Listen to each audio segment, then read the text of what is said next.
Hey guys, welcome to Dolores Park in San Francisco, a city that people love to have an opinion about, even those who've never lived here, or better yet, those who never even visited.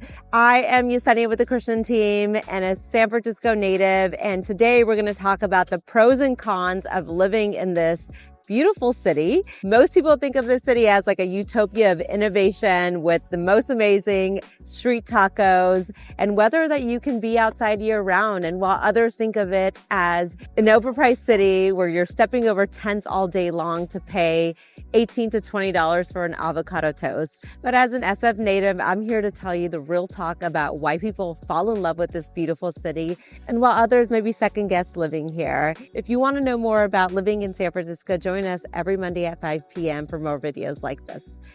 All right, guys. So I have lived in this city for, I'm going to show my age now, but 38 years. As you can imagine, I've seen it change dramatically over the years. And I grew up in the Bernal Heights neighborhood, but I've lived in almost every neighborhood in San Francisco and also do work in every neighborhood in San Francisco. So I have, experienced many versions of the city. So there is obviously lots to love about San Francisco. And there are definitely things that also make me question whether I want to be here for the rest of my life.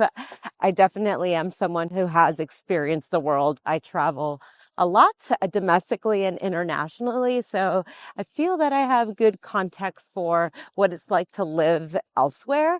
But what keeps me coming back home? And really overall, it's a city that I still do love living in. And, while there's been times in my life where I feel that there is more world out there for me, I just keep coming back to this place. And I think for so many reasons. So let's get into the pros of living in San Francisco, because who wants to start with the negative? The first pro about living in San Francisco is the weather. People joke about San Francisco being just like super foggy, and we've all heard that saying, like the coldest winter is a summer spent in San Francisco, and all of that is true. Our fog even has a name. Carl, the fog, who definitely visits us a year round. But really in San Francisco, we have a pretty neutral climate of like 60 degrees year round. So, which also allows for a really active lifestyle and allows you to be outdoors all year round comfortably. And so while we do have microclimates, there are some areas of town that are sunnier and there's some areas of town that are foggier and cooler. But really, honestly, you can be in any neighborhood in San Francisco and, get outside for a bike ride, do your daily walks to get your 10K steps, which is what's really important to me. You can just be outdoors, honestly, year round.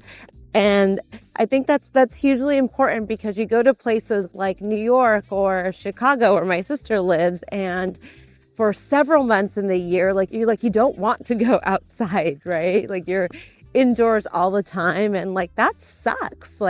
It's winter here, right? And we have had, maybe our coldest winter. Thanksgiving week, we did experience weather in the 30s, but today it's gorgeous and sunny, and I have a light suede jacket on, and it's 55 degrees. It's beautiful out. I woke up this morning, did an hour-long walk with a light jacket, and that is hugely, hugely valuable. Whereas I have friends in New York right now, and they're I actually was just in New York, and I'm a person who has to walk every day, and I still got out and did my 10K steps, but it was just so uncomfortable because I'm layering. I got this massive jacket on, and then I'm sweating, and then I don't want to take it off because I don't want to carry all of it. So it's just a thing. So it's really nice to be able to be outside year round.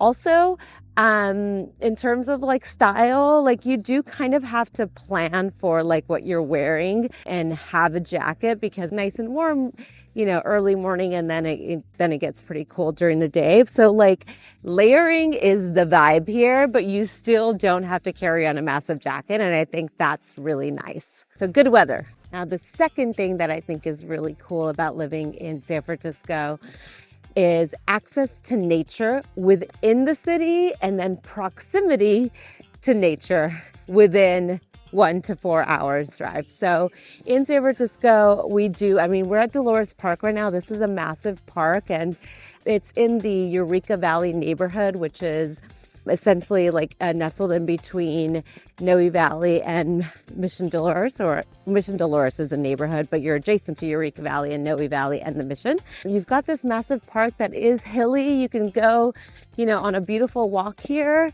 It has stunning views. Like, people hang out here and over the weekends and do picnics and concerts, and there's all kinds of things to do here at the park.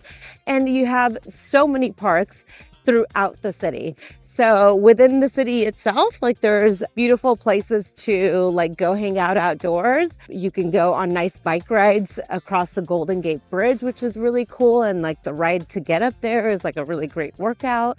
So just so much nature in the city. And then also within an hour, you have so much. So you have Marin, right, where you can go and do nice hikes or bike rides up in the Marin headlands. You've got beautiful waterfalls that I actually just went to one at Alameda Falls in Marin, which was a 45-minute drive from here. And then you've got Napa, Sonoma County, everything up north, which is beautiful, that you can get to within, depending on where in up north you're going, you can get to within 50 minutes, 45 minutes in some cases. And up there, obviously, you've got beautiful wineries, amazing restaurants, and it's a completely different vibe than San Francisco. You've also got Tahoe, right? For if you love to ski and snowboard, going to Tahoe is a 3.5 hour drive from San Francisco. And even Tahoe in the summer is so beautiful. There's so many, but the water in Tahoe is so blue. So doing boating activities and water sports in the summertime is also amazing in Tahoe. That's within 4 hours. You've got Big Sur. You've got, you can drive to Southern California within 5 hours. So proximity to other amazing places is, I think, so valuable. You can do what I often do is I actually did this a couple weekends ago. I went and did a hike in Alameda Falls in Marin. And then we drove, so we got a little active workout. And then we grabbed coffee, and then we went and drove to Napa to do wine tasting and had a really nice lunch, did some more wine tasting, and then had an amazing dinner and was back home by 10 p.m. and left at 7 a.m. So that's where else can you do that? And you got so many different vibes. You're in nature, then you go out in the vineyards, and all within a day. So that's so cool. And I don't know many places where you can do that.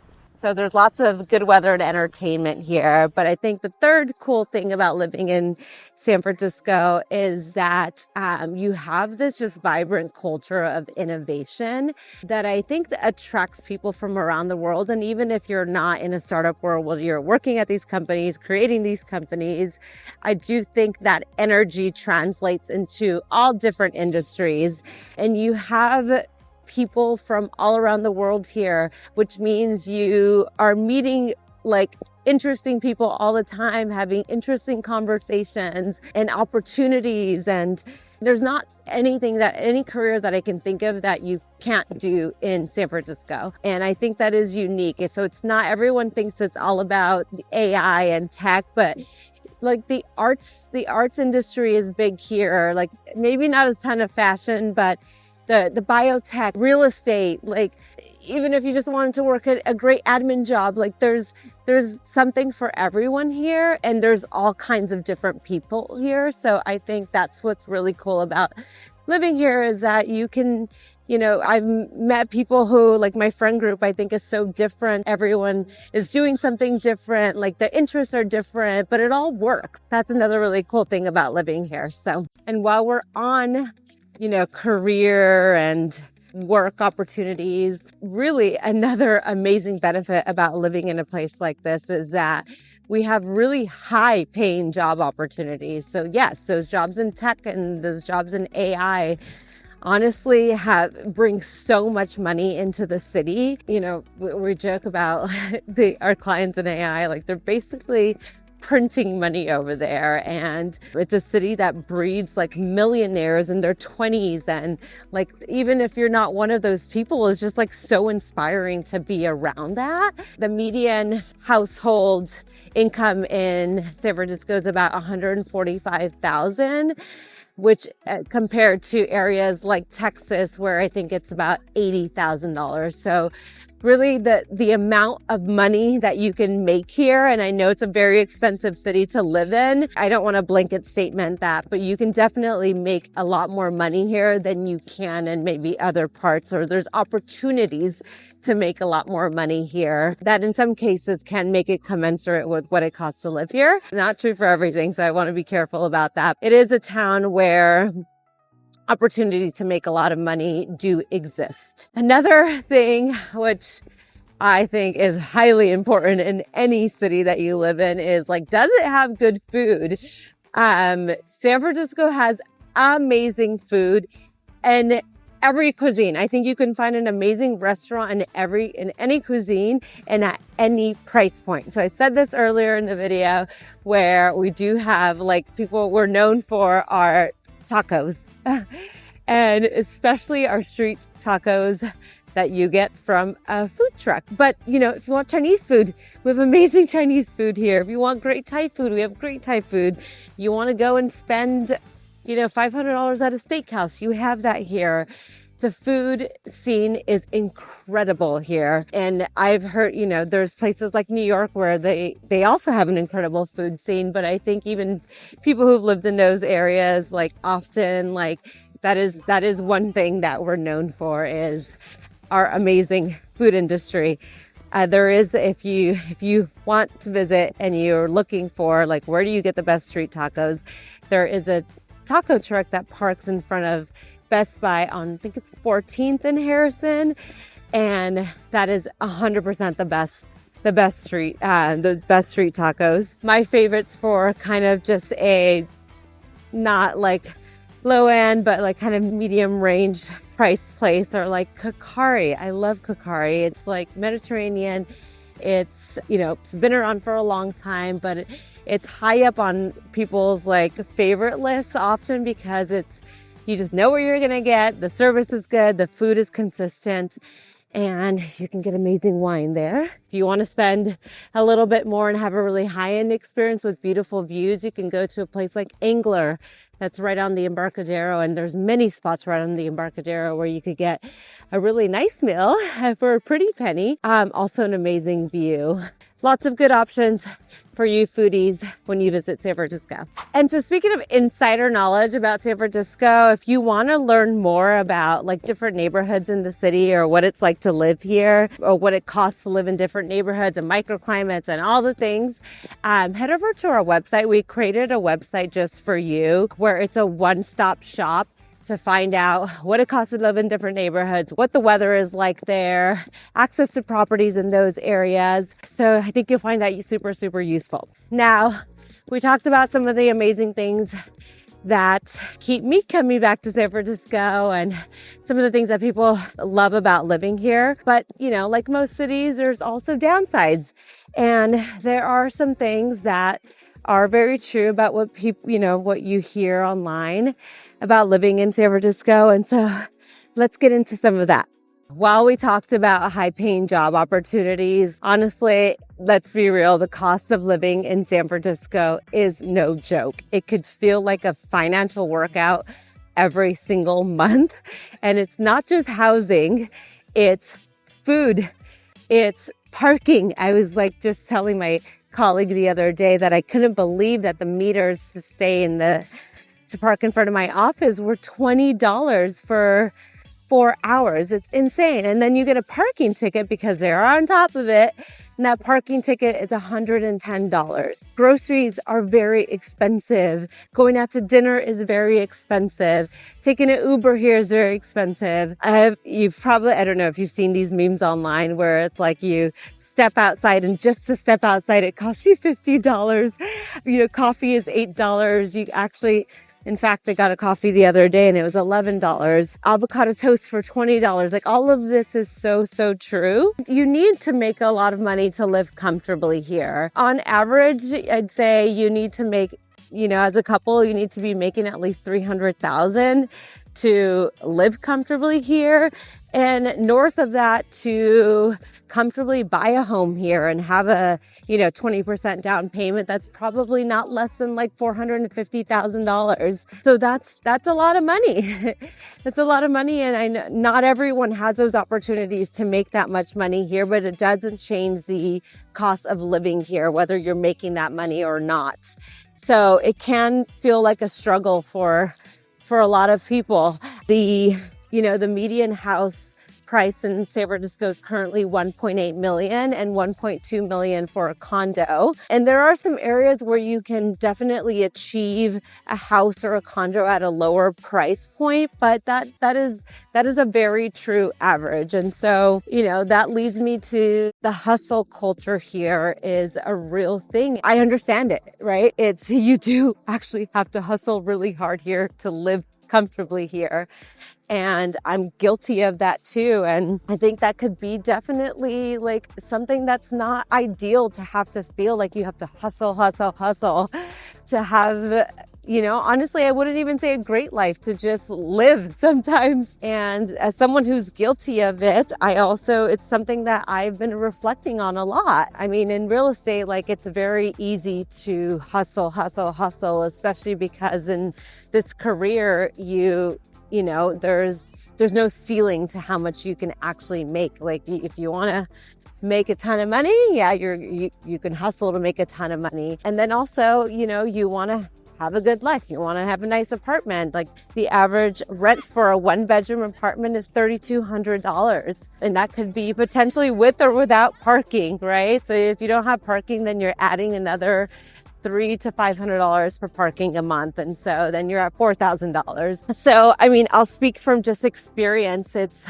that hustle culture I think can be pretty toxic, because at the end of the day, it's like when it's all said and done, not to get like dark here, but the truth is like nobody's going to wish, like you ask somebody on their deathbed, like nobody's going to say, I wish I worked harder, right? Really, what most people regret is not having more experiences, not traveling more, not spending time with their loved ones, not doing more things that they love and that lights them up outside of work and making money. The older I get, I really believe in having a balanced life, and good quality of life to me means a balanced life, and life is not work. And I'm really, really trying to practice that and spend more time doing things that I love and that bring me joy outside of work. And like, yes, work does bring me joy, and making money does bring me joy, and having a good life and living comfortably does bring me joy. But there's just so much more to life outside of that. But living in a place like San Francisco, you kind of do have to have that hustle mentality, and you do have to hustle, and you do have to work hard. And sometimes it feels like there's no other way of life. So I think that's definitely a hard thing about living here. All right, another difficult thing about living in a place like San Francisco is the housing market. It moves very, very fast, and it can feel very uncomfortable to people. Like buying a house, is a very uncomfortable event here, even if you can afford it, because of the pace at which things move. And I know that's not true for most parts of the country, but in San Francisco, oftentimes you are making decisions on how much you're going to spend on a house and increasing your budget $500,000 in 10 minutes, right? Because oftentimes you are competing with multiple offers when you're buying a house, and that can feel very, very uncomfortable for some people. Also, you don't have a lot of time to make a decision on the house that you want to write an offer on, because it's not unusual.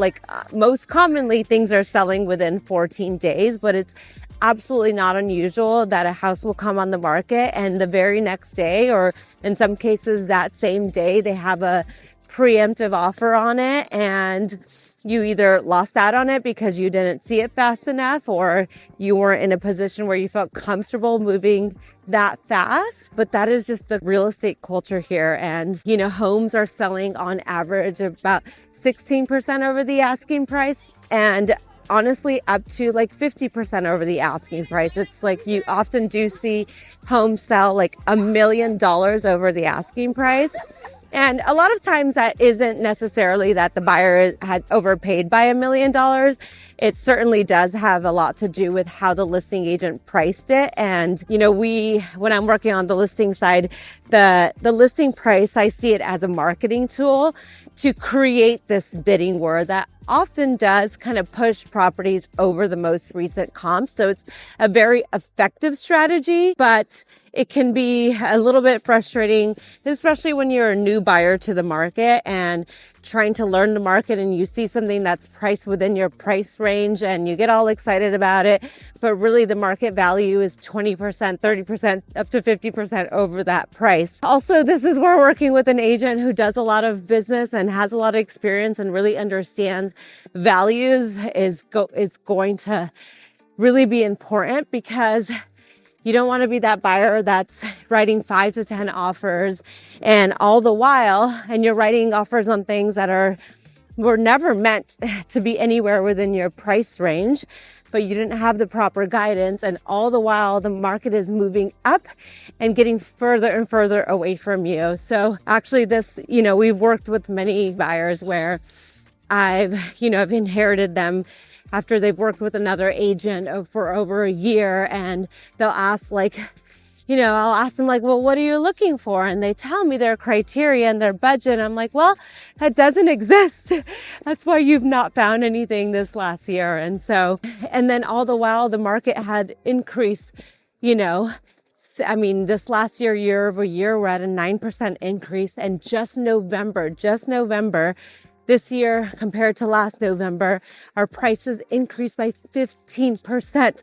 So if you were that buyer who were, in the market writing 5 to 10 offers on things that were not ever meant to be in your price range, now actually that price point has gotten 15% away from you, even further away from you. So that is one thing that can feel very, very uncomfortable for people when they're, especially for the first time buying a place in a place like San Francisco.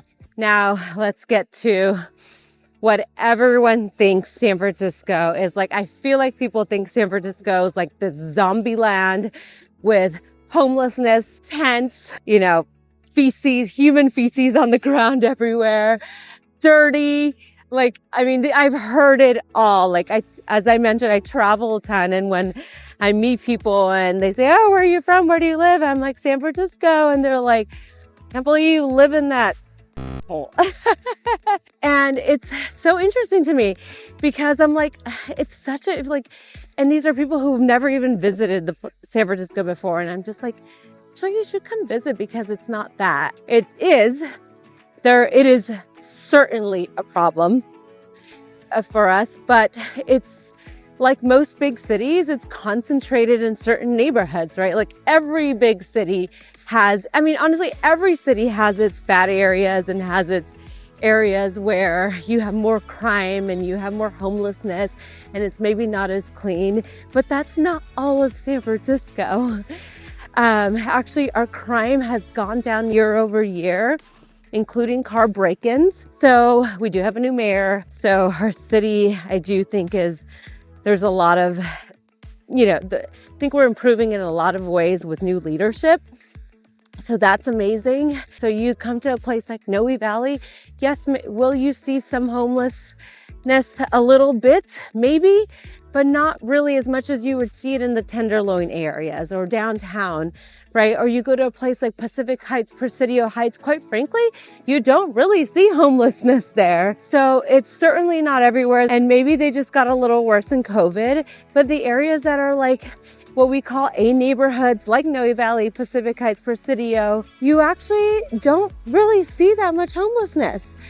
So I really, really encourage people to just come out and have actually experience the city, because it is not what you're reading online. It is not all doom and gloom. We don't have like homelessness everywhere.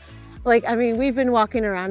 Maybe you've seen one or two, but like it's not everywhere. This is like beautiful. So California, I think the tax rate is about 7.25%, but in San Francisco, it's nearly 9% at 8.6%.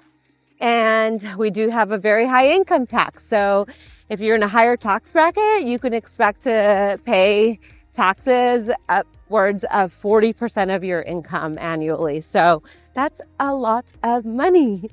And we did have a lot of people fleeing to, states like Texas or Florida where there's no income tax. But I think where we make it up is that we have very low property taxes in comparison to some of those other states where you don't have that income tax or those higher taxes. Thankful to Prop 13. We have a cap at up to 2%, so your property taxes cannot increase more than 2%. And our property tax rate is just north of 1% at 1.25%. Whereas areas like Texas, where people were fleeing to, you can have as high as 3% property taxes, and they can increase up to 10% annually. There are I understand there's some ways around that in those areas, but that's significantly higher. While you're saving on income taxes, you're really making it up in property taxes. So there is ways you're really making it up in property and saving on your property taxes here. So we talked about cost of living here, the high taxes, homelessness, all of that. But another thing, kind of just on a more social front, that I find frustrating, well, I don't know, I'm like a 8 p.m. go to bed kind of person at these days. But when you do want to be social and hang out, everything closes early. And that can be especially frustrating for people who are visiting us from Europe or New York or other parts of the country or world where honestly the culture is to go to dinner and start dinner at 8 p.m., 9 p.m., 10 p.m. Where here, restaurants are closing at 9 p.m. So you really are having kind of an earlier social experience here. And if you are, coming from places like Europe where you're accustomed to getting out at 10 p.m., well, that's not going to work here because everything is closing at that hour. And it's also just, I don't know, some people might shame me for saying this, but if you're into just like going out, hanging out, having a cocktail, wanting to go out to dance at night, it can feel a little bland and boring. So it's not like a huge, social city, I'd say. Okay, maybe not social, but there's not a huge going out culture here. And I've heard that from people from all over the world where they're like, it can kind of be a little boring if you're into just going out and having a fun night out. There's definitely things to do, but it's a culture of closing early, and I wouldn't say it's the most vibrant city in terms of having a really fun social life in terms of nightclubs and fun restaurants and lounges and things like that. If you want to have the fun, I guess you just go travel. That's how I get my fun. All right, so now you have a couple of insights of San Francisco. And look, San Francisco is not a place for everyone. As I mentioned, I've lived here all my life and I've experienced so many other places, and I still keep coming back home. And I think what keeps me coming back home is that what I love about the city is that you can do so much, you can experience so much, you can have this robust lifestyle here, but also it's a major city, but it also has kind of a small hometown feel. And so while you're living in a major city, it doesn't feel as intense as living in New York per se, right? Where it's I feel like you have to be on all the time.